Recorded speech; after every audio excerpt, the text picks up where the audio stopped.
Hello, hello. This is the 161st Test from the Future, an experimental podcast from the year 2224, which we are sending from our present to yours. My name is Dirk. And my name is Simon. And we're putting the past in podcast. Hey, Simon. Hello, Dirk. Nice to be here for another episode. It's good to see you. And I kind of half spoiled it already when I came in. But I can act surprised. I have a present for you. Oh, yes, you do. But you don't know what it is because it's still wrapped. It is still wrapped up. Maintains the surprise a little bit. Thank you very much. Yes. Let me see what's in there. I left it for the episode because it's episode related. Ah, I see. Very nice. Thank you very much. I should describe it for our listeners. Pardon me. It's a miniature rockhead, like the ones we talked about in a previous episode, but scaled down. Yes. And it looks very good. It looks very accurate. It's one of the ones I like, one of the ones near Frankfurt. Yeah. And I see on the bottom is written paperweight. Yeah, I saw that too. I have no idea what a paperweight is. Likewise, but it looks very nice. I'm going to put it on my desk here. Actually, maybe over here is a bit better. I wrapped it in wrapping paper, so maybe you're supposed to put it on the wrapping paper. Maybe it's that a wrapping paperweight. I guess it could weight on the paper, like that. Yeah. I mean, I'll find a more permanent position for it in my place after we record. But thank you very much, Dirk. It does look kind of odd so on the wrapping paper, but if that's what it's supposed to do, then yeah. So exactly. It's one of the ones near Frankfurt. One of the ones that you like. You can actually downtown. You can. I could take a photo with it, like in the foreground and the big one in the background. Get them looking at each other. Well, that's a good idea. But it's actually they're selling it in the souvenir shops now. So it looks like some company is producing them. Yeah. Yeah. So pretty cool. Very cool. Yeah. But today is not about paperweights or rock faces. That's not the topic of today's episode. What's today's episode? Today's episode is all about BackRubbots. BackRubbots. BackRubbots. So I'm not sure if the listeners can hear it, but it's kind of like... It's a portmanteau, is that the word? Where you get two words and mush them together? I guess. I guess the back is just being used completely. Anyway, BackRubbots. Yeah. Is where that comes from. Exactly. And... that's what our show's all about today. Exactly, and it's the last episodes we had Marvin here. Yeah, he's off to do stuff. He's still around, but he's not like a permanent co-host. No. But he did say he was happy to come back. So maybe we'll have him as a guest in a future episode. And that's just because we don't have a robot as a co-host. We have a robot as a topic.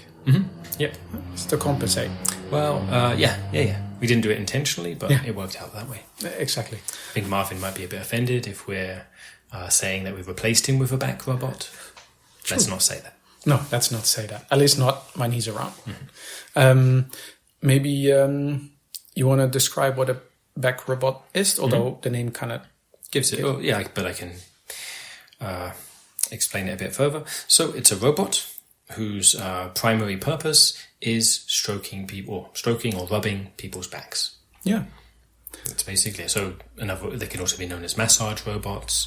There's a thing where often you get two words, smush them together, so it becomes a massage bot rather than a massage robot.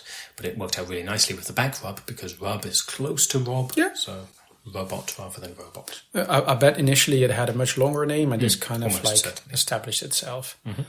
What I like most about it, which is also one of the reasons why we wanted to talk about it, is that a proper back rub can only really be given by a robot. I mean, humans can do it. Of course, humans can.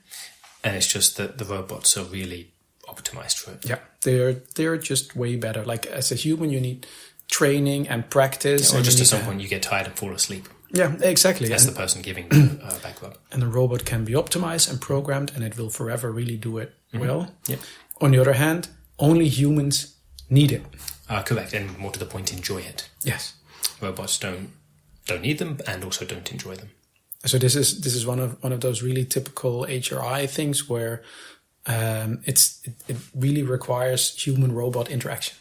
Yeah, it's a symbiotic relationship. Exactly, and that's what I kind of like about it, because robots often do their own thing, humans often do their own thing, and they kind of interact, but whatever, like friends. But this is really like a symbiotic relationship. Yeah, especially. So like with people, people have hands. Most robots, not all, but most robots also have hands. So they can also give back rubs, back stroking and so on.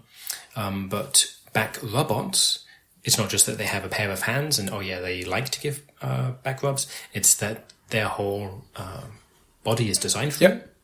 They tend to have way more than 2 hands. Average is 8, actually. Should I go into more detail about it? Yeah, sure. And often, because of that, they often resemble spiders. They don't have to, but since they have 8 hands anyway, at a minimum, they tend to. They tend to have pretty calm faces. Adjustable, of course, but, as a default. Pretty small, usually, like not to overwhelm you. The way they often... work is that they'll live in the ceiling fan.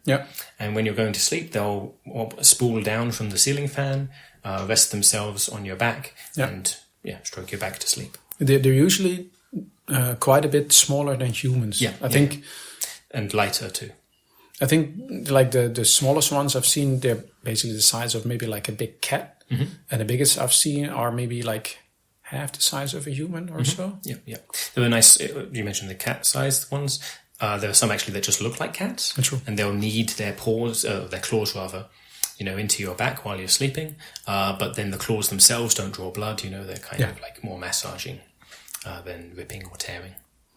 Yeah. I also, I think what I kind of like is that they have a very, calm appearance. I'm not sure if calm is the right word, but it's soothing, I think. Yeah, soothing. That's the word. Exactly. It's like, because they kind of look like spiders, so it could also look maybe a bit creepy. For people who are scared of spiders, of course.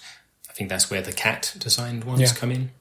But the cat ones only have 4 legs, hands, 4 limbs basically for massaging. The spider ones have a big advantage there. True, actually. Yeah. But what I also think is quite interesting with the BackRubbots, as far as I understand anyway, we'll get to our experiences later, is what I like about it the most is it's not a profession. Like it's not their job, yet you don't hire them, as far as I understand. Correct. Like it's not a company or a freelancer or so. So how does this work? Sure. So, like, as you say, it's not a job. It's, I guess, more like a calling. Or, something, it's a 50-50 thing. BackRubbots, their body is really optimized for giving back rubs, but then also, or maybe because of that, they really enjoy giving back rubs. Like, they really enjoy the satisfying. interaction, right? Exactly. It's really satisfying. It's really fun for them. And what they really especially like is while they're stroking your back, that you have a nice conversation with them. Yeah. And of course, at some point you drift off. That's part of the point. They understand that. But at least until you drift off asleep, that you speak with them. And do I understand it correctly? Is because this interaction, this conversation is important for them. So that's basically what's in it for them. Yeah. And in an ideal scenario, like for myself, with my BackRubbot, I enjoy the conversations myself. Okay. But I mean, what I understand is that the actual connection that you build, or a friendship, I'm not sure if you can call it that. The emotional connection. Yeah, so that's important for them. So it's not so much like you pay them, but you basically have to kind of get along before there's going to be any back rubbing. Correct. Okay. I kind of like that. Yeah. I think I've heard somebody compare it a little bit to the taxi drivers and coach drivers of the old days. Before they drove themselves. Yeah, exactly. So before, at the times where the carriages still needed to be driven by carriage drivers. I'm not sure. Yes, yeah. Right word. Chauffeur. Cab drivers, maybe? Yeah, but it's maybe the one that sit up front and manages the horses. There's horses. Yeah, okay. Is that a coach driver? I don't even know. Rider? No, they're not riding the horses. Yeah. See, okay, yeah. Anyway, this person, let's call them a coach driver. You're sitting in the coach with them for hours at a time, so you kind of build a relation anyway. It's kind of like we both have an interest in what we're doing at the same time. So you kind of have a chat with a taxi driver or a coach driver, and this is kind of the same thing, but then more enhanced. Sure. I guess, anyway. Yeah, a little bit. So similar in a way that you have an ongoing conversation. A bit different in the sense they're not riding a coach or a taxi or whatever. Rather, they're driving around on your back. Yeah. So we spoke about different variations earlier. So, amount of legs, I guess, or arms. Well, and I mean, legs make the most sense. There are some, or there are different models. I mean, it depends. So some where they have wheels. Okay. And the wheels themselves have very high profile treads. Ah. Or even little spikes or whatever, so that as they drive over your back, that also feels good. Okay. I like more the kneading, like kneading dough. I like that kind of back rub. So for me, the wheel ones don't make sense. I've seen models. I'm not sure if they are in actual use. I saw them in promotional material. They couldn't kind of look like sea stars. Starfish. Starfish, exactly. That kind of like you put it on something and they kind of like suck on it and then they kind of like squeeze. Yep, and like move around basically on your back. Yeah, and then with the suction pull up at your back as they move. So at least, I mean, but sure. And we mentioned the spider variants, the cat variants. There are cat bus variants, which are pretty cute. Ah, cool. So it will look basically like a cat, size of a big cat, but it will have many more legs, so that helps. And then out of it will come all these little mice robots, which will then, because they're riding around in the cat bus. And then the little mice robots, they'll like scamper around on your back, do more, light work, while the cat bus robot does like more heavy duty kneading. Wow. That's pretty cute. I have a hard time imagining this. Mm-hmm. Okay. I think it's a tie-in of the film. Okay. Yeah. Okay. That merch. Yeah. Okay. Yeah. Cool. Are there any different variations in kind of texture? Because like all the ones I've seen, they're relatively like tough, like hard skinned, or how do you call it? Like smooth surface. I see what you mean. Are there only also furry ones, or? I think the ones I was just talking about. Yeah, the cat ones, the cat bus ones too. Spider bots can vary, Spider robots can vary. Some of them will be, like you just described, smoother to the touch, but other ones will have more hair to them. Okay. I think that comes in then also to what you're looking for. I mean, we'll get to our experience in a second. Okay, spoiler. I've only done it once, admittingly. Mine was wooden, or at least had a very wooden. Like it wasn't giving you splinters, yeah. Like it no. Polished, It was like was properly finished. sanded. Yeah, exactly. I mean, I guess it wasn't real wood, or maybe it wasn't. I don't know, but it really felt like. It was not really tough like metal, but it was also not super soft. Kind of like in the middle. Sure. And you only had that the one time. Yes, I had that at one time, and then I couldn't sleep for a week. So why couldn't you so it wasn't good? Or maybe it was too good. I don't know. I think because I did fall asleep during. Yeah. And then afterwards, when I woke up, I couldn't sleep for a week. I mean, I had a bit muscle pain, but I don't really know what the reason was. No, sure. And did you ever contact that BackRubbot, like to check with them, like, hey, what happened? No. I mean, to be honest, the whole process felt a little bit awkward because I wasn't super convinced I needed it. It was something I wanted to try because everybody's doing it. But of course, you need to befriend one first. So it required a few visits, maybe a walk to the park or whatever. And then at one point it was like, okay, yeah, we're ready for this. We can do it. And it was, kind of okay. But I mean, nothing about it said, okay, let's make this like a permanent thing. And the BackRubbot also never contacted me. So I guess the feeling was mutual. Yeah, that sounds fair. So, but for you have... I've had the same BackRubbot since I was a kid. So so that's how I fall asleep. I fall asleep having my back stroked, having my back rubbed, And very, very occasionally, if I've been away somewhere, I've not been able to. I find it really difficult to fall asleep without that. But happily, that's happened very rarely. Okay. I'm obviously a big fan of at least my BackRubbot. So do you have like a fixed time in the day or in the week or? When I go to bed, like I say. Oh, yeah, okay. So actually, we didn't mention this earlier. Yeah, like at least the way I think of a back rub, it's definitely as a falling asleep kind of thing. You can of course have your back rub at any time of day, but for me, it's really while I'm falling asleep. I had it in the morning. Oh, and then I slept most of the day. Sure. Because maybe I was just jet lagged. Come to think of it. Had you just got back from a trip somewhere? No. No. I think I had been awake for like 2-3 hours. Then I had the back rub.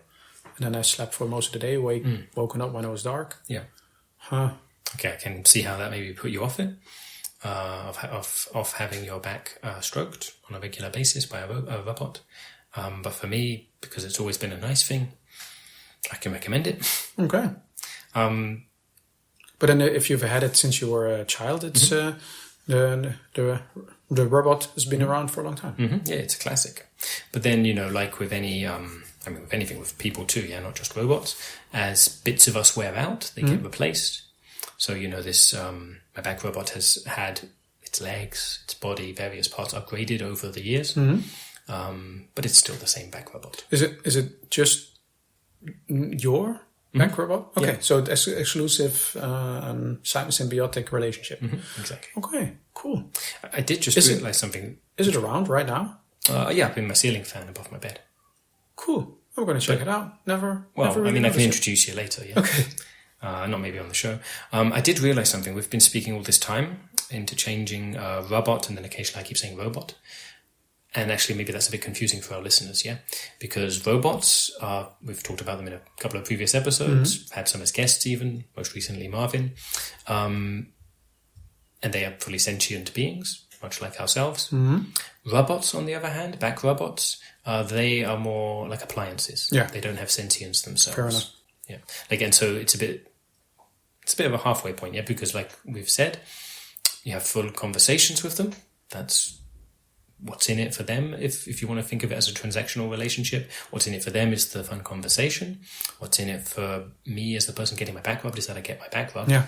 But they are not sentient in the way that robots are. True. Maybe that's also the reason why we have to say back robot as well. So we can't use the term robot in this particular case. Yeah, although they're so similar, that's maybe, it would have been good for a more distinct name. Hey, it is what it is. Yeah, I mean, there are various criteria. So at one point is it sentient, at one point is it independent. Back robot definitely isn't. But, you can easily mistaken them for one. Yeah, they're very not quite anthropomorphic since they don't look like people exactly, but, they have an attitude to them, a soothing, nice attitude to them. It makes you think of them as a sentient being. It feels like they have a personality. Yeah. But they do... they are very single-minded is maybe not the right word, but they really have just one thing that they do. Right, they're really focused. I think the closest analog our listeners may know about are things called Roombas. These small vacuum cleaner disc things that went around on the floor. Yeah. Think of back robots, more similar to that than a sentient being. Except that the back robots don't really move around very... No, I just meant in the sense of them being dedicated to a task. No, sure, but then I was thinking, they are really good at that one thing, and they're pretty bad at a whole lot of other things, moving around, because they're optimized for rubbing your back. That's not optimized for walking around. True. So they kind of... that's why mine lives in the ceiling fan and lowers itself down on a rope. I've also heard them showing up unannounced, because you have this kind of a symbiotic relationship. You feel like you have a pretty fixed rhythm as far as I understand it. I mean, they're attuned to your needs. So like when I lay down on my bed, on my front, then my back robot knows, time to go down and stroke Simon's back. But sure, if I laid on there in the middle of the day and I was in the mood for a back rub, it might come down even though I'm not really wanting to fall asleep, So that could be not unwelcome exactly, but I have to say, oh, no, not now, later. But I also understood because they really enjoy the conversations. They also tend to kind of come... They eavesdrop a little. Yeah, exactly. It's like, hey, let's rub your back so we can have a good conversation. Not right now, kind of like how a cat comes on your lap while you're... Sure, jumps up on your keyboard or whatever. So they have a tendency to do this as well. So rub your back. So, oh, come on, not right now. Yeah. That's another way. I mean, back robot that looks like a spider jumping up on your lap. For people who are scared of spiders, that wouldn't be a great thing. The ones that look like cats really behave like cats in a lot of ways too. Yeah. I guess also maybe because their behavior is kind of like cats a little bit anyway, but hence the design. Yeah, okay. I would say that's it for BackRubbots. I think so too. So if our listeners have any questions or want to have the back rub, we can tell them how to write to us. But before that, shall we answer one of our previous emails that we got? Yeah. You want to read it? Shall I read it? I can read it. Here we go. So this is an email from Judy T saying, "Hey guys, it seems like you have pretty much everything in the future. Aliens, dinosaurs, fairy tale folk, cavemen. But you're still missing some. How about zombies, unicorns, mummies, dragons, vampires, ducks, cowboys, minotaurs, werewolves, etc. Looking forward to episodes about these creatures. Cheerio, Judy." So that's whoa, that's a long list. Whole lot. I mean, like it's good to have something to look forward to. True, but I mean, like this list, like minotaurs, they're definitely nonsense. I don't know what those are, but those. But apparently they didn't have unicorns in the 21st century. Apparently, we should definitely have an episode about those. And some of these things on the list, if they didn't have them in the 21st century, it's something apparently that we have. Right. That's at least Judy's speculating that we do. Yeah. Yeah. Okay. But I mean, we do. But other than minotaurs, we do. So she's just guessing. Okay. That's really useful information, Judy. And some nice ideas for future episodes. Exactly. We take these things for granted. If you guys didn't have them, then we'll definitely tell you about it in a future episode. In a future episode of Tests from the Future. Exactly. And as we mentioned a moment ago, so Judy emailed us, and when you, our listener, would like to email us too, please send that email to michaellasagna5@gmail.com. Questions in the email as you like, and put the number 161 in the subject so that we know this episode went back in time successfully. All right. Thanks for explaining this. Are you the listener? Thanks for listening, and see you in 200 years. Bye-bye.